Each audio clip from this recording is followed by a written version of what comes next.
કરવાનું હતું. એ દિવસે સાંજે એ ભૂમિમાંથી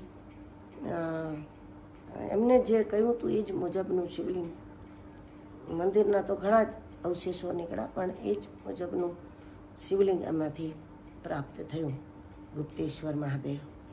અને પછી તો ગામ લોકોનો બધાનો બી એટલો ભાવ બંધાઈ ગયેલો કે ભાઈ સ્વયંભૂ ભગવાન પ્રગટ થયા છે તો અહીંયા કંઈક બને.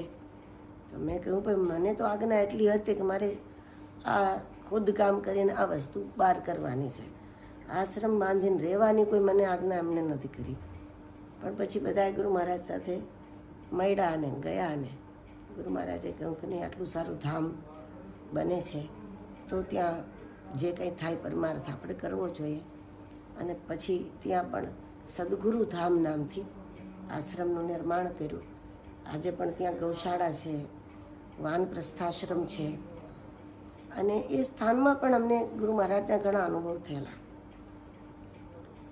જ્યારે ગુપ્તેશ્વર ભગવાનની સ્થાપના કરવાની હતી નવા મંદિરમાં, તો એ જગ્યામાં મધ લાગેલા, મોટા મોટા માખીઓના, 14 મધ હતા અને મોટી મોટી માખીના. ચિંતા હતી કે લગભગ 1,500 સંતો પધારશે, ચારે બાજુ ધૂણા કરશે, કેટલા બધા રસોડા થશે, આ ઉડશે તો શું હાલત.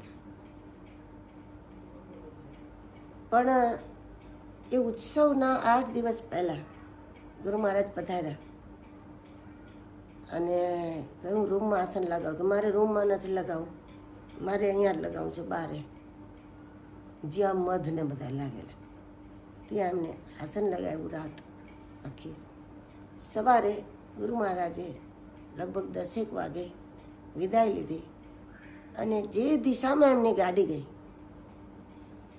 લગભગ 10 મિનિટના અંતરે બધા જ મધ એ જ દિશામાં ઉડીને બધા નીકળી ગયા. અને પ્રસંગના ટાઈમે એક પણ મધ પૂરો એ જગ્યા ઉપર નહોતો. એટલે ગુરુ પોતે ભલે પોતાને સિદ્ધ ન કહે, પોતાને બ્રહ્મ ન કહે, પણ ગુરુ બ્રહ્મ છે એ આપણા શાસ્ત્રોએ કહ્યું છે. એનો મતલબ હકીકતમાં આવા જે બ્રહ્મનિષ્ઠ મહાપુરુષો હોય છે તો એ એવી ઘટનાઓથી અનુભૂતિ આપી દે છે કે ગુરુ સાક્ષાત પરબ્રહ્મ છે.